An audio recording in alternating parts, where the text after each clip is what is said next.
Good afternoon friends, welcome to crypto Informatica YouTube channel. మనం ఈ వీడియోలో పిఎక్స్ఆర్ నెట్వర్క్ యొక్క కేవైసీ ఏ విధంగా చేసుకోవాలి అనే విషయాన్ని తెలుసుకుందాం. సో నిన్ననే వచ్చిన అప్డేట్ ఏంటి అంటే పిఎక్స్ఆర్ నెట్వర్క్ వాళ్ళు వాళ్ళ కాంట్రాక్ట్ అడ్రస్ని రిలీజ్ చేశారు. దాంతోపాటు పిఎక్స్ఆర్ వ్యాలెట్లో P2P ట్రాన్సాక్షన్స్ అనేవి ఎనేబుల్ చేశారు. అంటే P2P ట్రాన్సాక్షన్స్ అంటే ఎవరైతే పిఎక్స్ఆర్ నెట్వర్క్ యూజ్ చేసుకుంటున్నారో వాళ్ళు ఎర్న్ చేసుకున్నటువంటి ఇన్ని రోజులు మైనింగ్ చేసుకున్నటువంటి కాయిన్స్ని వ్యాలెట్ క్రియేట్ చేసుకున్న తర్వాత ఒకరి నుంచి ఇంకొకరికి ట్రాన్స్ఫర్ చేసుకునేలా P2P ట్రాన్సాక్షన్స్ అనేవి నిన్న ఎనేబుల్ అయ్యాయండి. సో ఇంకా నెక్స్ట్ ఎక్స్పెక్టేషన్ ఏంటి అంటే ఏప్రిల్ మంత్లో మేబీ ఏప్రిల్ 1నే దీని మెయిన్ నెట్ లాంచ్ అవబోతుంది అనే వార్తలు వినిపిస్తున్నాయి. సో ఇక్కడ ఏంటి అంటే మనం ఎర్న్ చేసుకున్నటువంటి కాయిన్స్ అన్నీ మెయిన్ నెట్ ట్రాన్స్ఫర్ చేసుకొని సెల్ చేసుకోవాలన్నా P2P ట్రాన్సాక్షన్స్ చేసుకోవాలన్నా కేవైసీ అనేది కంప్లీట్ చేసుకొని ఉండాలి. అందుకనేసి మనం ఇప్పుడు కేవైసీ ఏ విధంగా చేయాలి పిఎక్స్ఆర్ నెట్వర్క్ది అనేది చూద్దాం. వీడియోలోకి వెళ్ళే ముందు అందరికి ఒక రిక్వెస్ట్ అండి, వీడియో నచ్చినట్టయితే లైక్ చేయండి,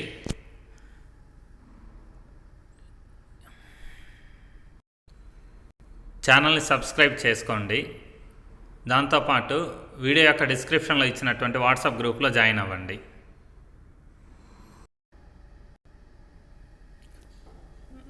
సో నేను ఇప్పుడు అప్లికేషన్ ఓపెన్ చేశానండి. అప్లికేషన్ అనేది లాంచ్ అయ్యింది 2023 జూన్ మంత్లో లాంచ్ అయింది. సో నేను ఏ రోజు పిఎక్స్ఆర్ నెట్వర్క్ యొక్క మైనింగ్ స్టార్ట్ చేశాను అనేది నాకు గుర్తుకు లేదు. కాకపోతే నేను ఇన్ని రోజులు ఎర్న్ చేసినటువంటి బ్యాలెన్స్ అయితే ఇక్కడ చూపిస్తుంది చూడండి. సో 11,670 పిఎక్స్ఆర్ కాయిన్స్ అనేవి నేను ఎర్న్ చేశాను. సో నేను రిఫర్ చేసింది ఓన్లీ 2 మెంబర్స్ని మాత్రమే. సో నేను ఇక్కడ కేవైసీ అనేది చేసుకోవడానికి అప్లికేషన్ యొక్క కుడివైపు టాప్ కార్నర్లో ఉన్నటువంటి మెనూ సింబల్ మీద క్లిక్ చేస్తున్నాను. సో మెనూ మీద క్లిక్ చేసిన తర్వాత ఇక్కడ చూడండి ఫస్ట్ ఆప్షన్ ఉంది కదా అకౌంట్ కేవైసీ అని. సో దాని మీద క్లిక్ చేస్తున్నాను. సో అకౌంట్ కేవైసీ మీద క్లిక్ చేసిన తర్వాత ఇక్కడ చూడండి మన ఐడి కార్డు ఒకటి అప్లోడ్ చేయమని అడుగుతుంది. సో ఈ ఐడి కార్డు అనేది మనం అప్లోడ్ చేయాలి. సో దీంట్లో కూడా మనం ఏంటి అంటే పాస్పోర్ట్ కానీ డ్రైవింగ్ లైసెన్స్ కానీ లేకపోతే any other government ID proof కానీ మనం సబ్మిట్ చేయవచ్చు. సో ఐడి ప్రూఫ్ సబ్మిట్ చేయడానికి ఇక్కడ కింద సబ్మిట్ అనే ఆప్షన్ ఉంది కదా, ఈ సబ్మిట్ అనే ఆప్షన్ మీద క్లిక్ చేయాలి మనం.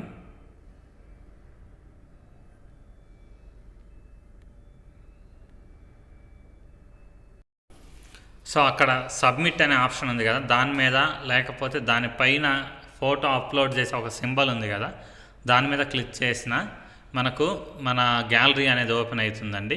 ఇక్కడ మనం ఏం ఫోటో తీయాల్సిన అవసరం లేదు. ఆల్రెడీ తీసినటువంటి గ్యాలరీలో ఉన్నటువంటి మన ఐడిని అప్లోడ్ చేస్తే సరిపోతుంది. సో తర్వాత మన ఇమేజ్ అనేది ఏదైతే కరెక్ట్గా ఉందో దాన్ని సెలెక్ట్ చేసుకోండి. ఇక్కడ ఇమేజ్ని ఇక్కడ డైరెక్ట్గా టచ్ చేయండి. సో టచ్ చేసిన తర్వాత ఇక్కడ మళ్ళీ వ్యూ ఫొటోస్ వచ్చింది. వ్యూ ఫొటోస్ మీద క్లిక్ చేస్తున్నాను. సో తర్వాత ఇలా మన ఐడి కార్డ్ అనేది ఇక్కడ చూపిస్తుందండి. దాని కింద ఇక్కడ సబ్మిట్ అనే ఆప్షన్ ఉంది కదా, ఆ సబ్మిట్ అనే ఆప్షన్ మీద క్లిక్ చేయాలి. సో ఫోటో అనేది అప్లోడ్ అయిన తర్వాత కింద డౌన్ సైడ్లో సెండ్ సక్సెస్ఫుల్లీ అని పడుతుందండి. చాలా చిన్నగా పడుతుంది, నేను ఇక్కడ చాలా పెద్దదిగా రాశాను. సో అదేంటంటే ఇలా ఫాస్ట్గా వచ్చి అలా వెళ్ళిపోతుంది డైలాగ్ అనేది, దాన్ని అబ్జర్వ్ చేయండి. సో సెండ్ సక్సెస్ఫుల్లీ అని ఒకసారి పడిందంటే స్క్రీన్ మీద, సో మీ కేవైసీ అప్లికేషన్ అనేది సబ్మిట్ అయిపోయినట్టు.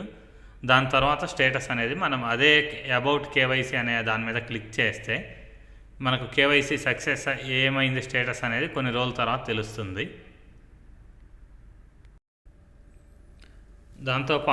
దాంతోపాటు కేవైసీ చేసుకోబోయే వాళ్ళకు ఒక సూచన ఏంటి అంటే ఇక్కడ మనకు స్క్రీన్లో టాప్లో ఎడిట్ అనే ఆప్షన్ ఉంది చూడండి అక్కడ. సో అది ఎందుకు ఇచ్చారు అని అంటే మనం కేవైసీ డాక్యుమెంట్ అనేది ఏదైతే సబ్మిట్ చేస్తున్నామో దానిలో ఉండే మన నేము మీరు అప్లికేషన్లో పెట్టిన నేము రెండు మ్యాచ్ అయ్యేలా ఉన్నాయా లేదో చూసుకోండి. ఒకవేళ మీరు అప్లికేషన్లో పెట్టిన నేము ఐడి కార్డుకు మ్యాచ్ అయ్యేలా లేకపోతే ఆ సింబల్ మీద క్లిక్ చేసేసి అక్కడ మీ ఐడి కార్డులో ఏ విధంగా అయితే మీ నేమ్ ఉందో సేమ్ అలానే ఇక్కడ ఎడిట్ చేసేసి మీ నంబర్ అప్డేట్ చేసుకోండి. సో ఇంతేనండి కేవైసీ చేసుకునే విధానం. నెక్స్ట్ వీడియోలో మనం పిఎక్స్ఆర్ వ్యాలెట్ ఏ విధంగా క్రియేట్ చేసుకోవాలి అనే దాన్ని చూద్దాం. థ్యాంక్ యూ అండి, థ్యాంక్ యూ వెరీ మచ్. అందరికీ వీడియో క్లోజ్ చేసే ముందు మరొకసారి రిక్వెస్ట్ అండి, వీడియో నచ్చినట్టయితే లైక్ చేయండి, మన యూట్యూబ్ ఛానల్ సబ్స్క్రైబ్ చేసుకోండి, దాంతోపాటు వాట్సాప్ గ్రూప్లో జాయిన్ అవ్వండి. Thank you everyone, thank you very much.